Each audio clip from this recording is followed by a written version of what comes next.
بسم اللہ الرحمن الرحیم۔ مجھے یقین ہے کہ سورہ فاتحہ کو آپ نے ایسے نہیں پڑھا ہوگا۔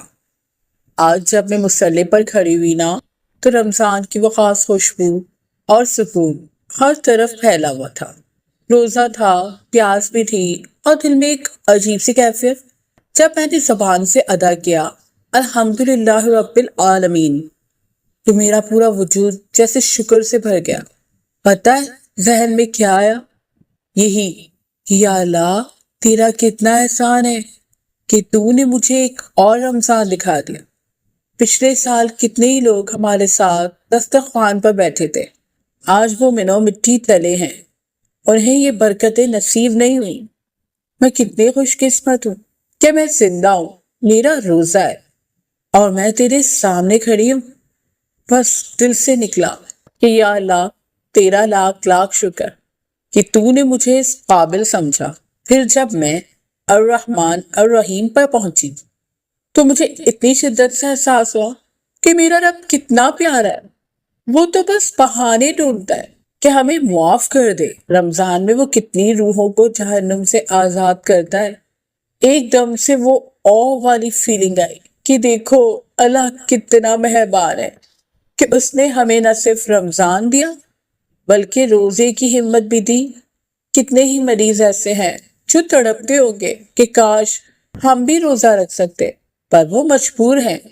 میں تندرست ہوں، میں روزہ رکھ پا رہی ہوں، یہ سب اس کی رحیمی تو ہے۔ میرا دل پسیج گیا یہ سوچ کر کہ وہ ہم سے کتنا پیار کرتا ہے۔ اور پتہ ہے جب باری آئی مالک یوم الدین کی تو میری آنکھوں کے سامنے قیامت کا وہ منظر آ گیا۔ وہ دن جب سب حساب کتاب ہوگا، لیکن اللہ تعالیٰ نے تو وعدہ کیا ہے کہ روزہ تو اس کے لیے ہے اور وہی اس کا اجر دے گا۔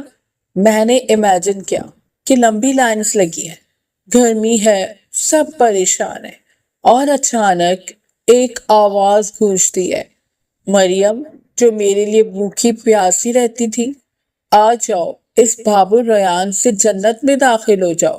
سچ بتاؤں یہ سوچ کر ہی مجھ پر کپ کپی طاری ہو گئی۔ وہ لمحہ کتنا عظیم ہوگا جب میرا اللہ پاک مجھے اپنے پاس بلائے گا اور کہے گا میں تمہیں تمہارے روزوں کا اجر دیتا ہوں۔ اس دن ہمیں پتہ چلے گا اس بھوک پیاس کی اصل قیمت کیا تھی۔ پھر میں نے پڑھا ایاک نعبد و ایاک نستعین۔ مجھے لگا یہی تو اصل جینے کا ڈھنگ ہے۔ ایک اچھا مسلمان اسی تھیم پر تو جیتا ہے کہ عبادت بھی تیری اور مدد بھی صرف تجھ سے۔ اس دنیا کی بھیڑ میں ہم کس کے آگے جھکے؟ جب میرا رب اتنا بڑا ہے تو میں صرف اسی سے مانگوں گی نا۔ ہماری بندگی، ہماری نماز، ہمارا روزہ سب اسی کے لیے، اور ہمیں اس کے بدلے صرف وہی چاہیے، وہی ہماری مدد کرے گا۔ جب باری آئی اہدنا الصراط المستقیم کی تو مجھے احساس ہو کہ روزہ کتنا مشکل کام ہے۔ صرف بھوک پیاس کا نام روزہ نہیں ہے، اصل مشقت تو اخلاق بہتر کرنا ہے۔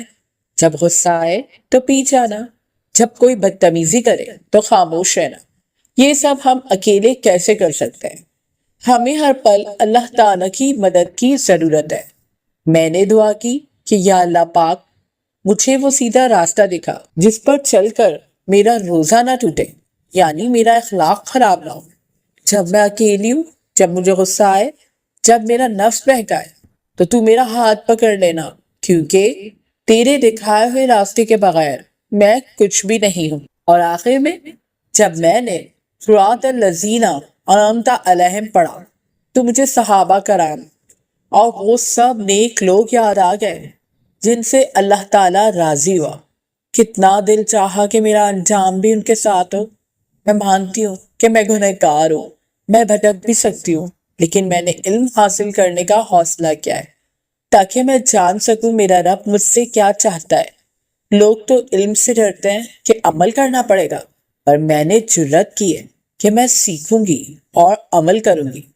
میں نے یہی دعا کی کہ یا اللہ مجھے ان لوگوں میں شامل نہ کرنا جو حق جان کر بھی بھٹک گئے یا جنہیں علم ہی نہیں تھا، بلکہ مجھے ان کے ساتھ رکھنا جو تیرے پیارے بندے تھے۔ یہ احساس کتنا خوبصورت ہے نا اب جب بھی آپ رمضان میں نماز میں یہ آیات پڑھیں گے آپ کو لگے گا کہ آپ اللہ تعالیٰ سے باتیں کر رہے ہیں اور وہ آپ کو جواب دے رہا ہے۔ کیا آپ نے ایسے سورہ فاتحہ پڑھی کبھی؟ کامنٹ میں بتائیں۔ صدقہ جاریہ کی نیت سے سب کے ساتھ شیئر کریں۔ جزاک اللہ۔